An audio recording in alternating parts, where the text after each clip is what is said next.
Good evening friends, study with Sangeeta channel में आपका हार्दिक स्वागत है। आज हम सिंधु घाटी सभ्यता के बारे में डिटेल से पढ़ेंगे और साथ में इससे जो मोस्ट इम्पोर्टेंट क्वेश्चन है वो भी डिस्कस करेंगे। सबसे पहले बात आती है सिंधु घाटी सभ्यता की जो महत्वपूर्ण विशेषता थी वो थी इसकी नगर योजना। फिर आती है हड़प्पा सभ्यता। हड़प्पा सभ्यता की खोज 1921 में दयाराम साईं ने की थी। यह वर्तमान में पाकिस्तान के माउंट घुमरी जिले में राबी नदी के किनारे स्थित है। यानी कि हड़प्पा सभ्यता है, जो हड़प्पा है वो कहाँ पे स्थित है, वो राबी नदी के किनारे स्थित है। इसके स्थल जो है वो गुजरात में आज़ादी के बाद खोजे गए थे। किसके स्थल? हड़प्पा सभ्यता के जो स्थल थे वो ज़्यादातर जो मैक्सिमम है वो आज़ादी के बाद खोजे गए थे। नेक्स्ट है हमारे पास मोहनजोदड़ो। मोहनजोदड़ो की खोज 1922 में राखल दास बनर्जी ने की थी। ठीक है, और ये कहाँ पर है? ये पाकिस्तान के लरकाना में सिंधु नदी के किनारे स्थित है। जो हड़प्पा सभ्यता है वो राबी नदी के किनारे स्थित है और मोहनजोदड़ो जो है वो सिंधु नदी के किनारे स्थित है। अब आती है नृत्य करती लड़की की मूर्ति जो है वो हमें कहाँ से मिली थी? तो नृत्य करती हुई जो कांसे की मूर्ति है वो हमें मोहनजोदड़ो से मिली थी। फिर बात आती है कि हड़प्पा और मोहनजोदड़ो को किसने जुड़वा राजधानियाँ कहा है? तो ये जो पिग्गट है, पिग्गट ने हड़प्पा और मोहनजोदड़ो को विस्तृत साम्राज्य की जो है जुड़वा राजधानियाँ कहा है। अब मोहनजोदड़ो में क्या है? विशाल स्नानाघर, अन्नाघर, पशुपतिनाथ की मूर्ति, वो सब हमें मोहनजोदड़ो से मिली है। और मोहनजोदड़ो में जो शवों को जलाने की प्रथा थी, यानी कि मृत्यु के बाद जो लोग थे उनके शवों को जला दिया जाता था। आगे है सैंतव समाज जो है वो मातृसत्तात्मक था, यानी कि वहाँ पे मातृ देवी की पूजा की जाती थी। और कपास पैदा करने का जो पहला श्रेय है वो सिंधु सभ्यता के लोगों को जाता है। यानी कि सबसे पहले कपास की खेती किसने की थी? वो सिंधु सभ्यता के लोगों ने की थी। और सिंधु सभ्यता की जो मुख्य फसलें थी वो थी गेहूँ और जौ। ठीक है, और साथ में लोथल में चावल के प्रमाण भी मिले हैं।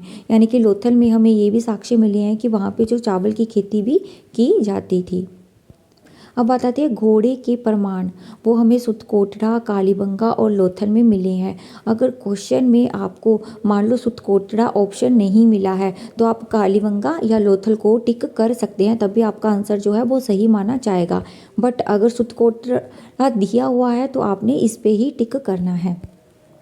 ठीक है, अब यहाँ पे जो माप की इकाई थी वो दशमलव प्रणाली में मापा जाता था किसी भी चीज को, और तोल की इकाई 16 के अनुपात में थी। ठीक है, सिंधु सभ्यता की जो लिपि थी वो चित्रात्मक थी।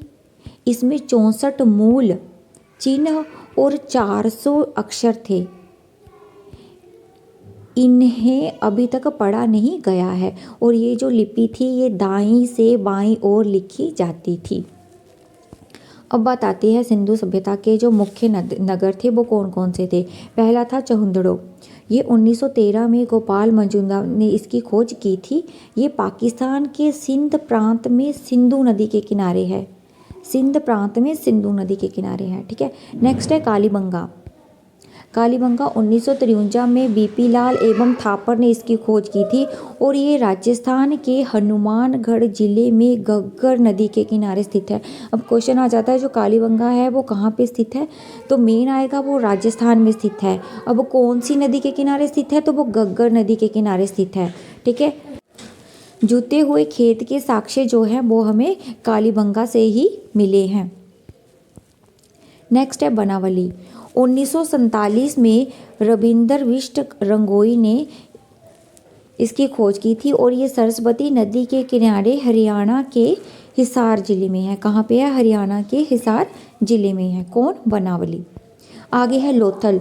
1955 में रंगनाथ ने इसकी खोज की थी और ये बोगवा नदी के किनारे है। लोथल बोगवा नदी के किनारे पर है और गुजरात के अहमदाबाद ज़िले में है।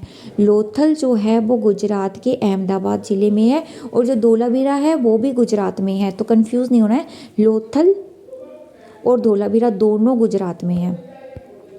सुत कांगेडोर 1962 में पाकिस्तान के मकराना में समुंदर किनारे। ठीक है, आगे है रंगपुर 1953-54 में रंगनाथ राबर मादर नदी के किनारे, ठीक है। जो रंगपुर है ये मादर नदी के किनारे है, गुजरात के काठियावाड़ जिले में। आगे है आलमगीरी। 1958 में यज्ञदत्त शर्मा ने इसकी खोज की थी और ये उत्तर प्रदेश के मेरठ में हिंडन नदी के किनारे स्थित है। कौन सी नदी के किनारे? हिंडन नदी के किनारे। आगे है रोपड़, सतलुज के किनारे पंजाब में स्थित है ये, ठीक है। और इसकी खोज थी वो 1953-54 के लगभग ही हुई थी। अब बात आती है क्वेश्चन आंसर की। जो सिंधु घाटी सभ्यता से रिलेटेड मोस्ट इंपॉर्टेंट क्वेश्चन है वो डिस्कस करेंगे। अब है राजस्थान में सिंधु घाटी सभ्यता के अवशेष कहाँ पाए गए हैं? तो राजस्थान में सिंधु घाटी सभ्यता के अवशेष हमें मिले हैं कालीबंगा में। हड़प्पा संस्कृति किस युग की थी? तो ये थी हमारे कांस्य युग की। सिंधु घाटी सभ्यता में बंदरगाह के साक्ष्य कहाँ से मिले हैं? सिंधु घाटी सभ्यता में बंदरगाह के जो साक्ष्य हैं वो हमें मिले हैं लोथल, गुजरात से। दक्षिण एशिया में हड़प्पा सभ्यता की सबसे बड़ी साइट है राखी गढ़ी, हरियाणा में। हड़प्पा सभ्यता के लोग किस धातु का प्रयोग करते थे? वो करते थे तांबा का प्रयोग। सिंधु घाटी सभ्यता के लोग किसकी पूजा करते थे? पशुपति की। होमो सैपियंस क्या है? मानव।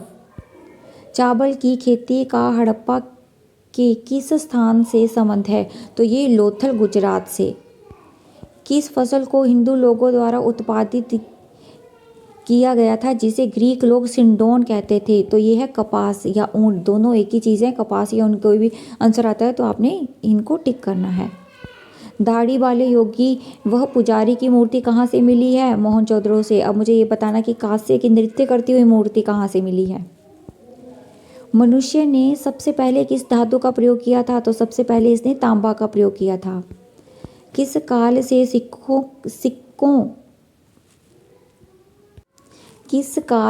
सिक्कों के इतिहास का संबंध है? प्रारंभिक ऐतिहासिक काल से। नेक्स्ट है त्रिस्तरीय भवन नियोजन प्रणाली किस बस्ती में खोजी गई थी? तो ये खोजी गई थी धोलावीरा में। थैंक यू दोस्तों, मेरे चैनल को सब्सक्राइब, शेयर और लाइक ज़रूर करें ताकि मैं आपके लिए और वीडियो बना सकूं।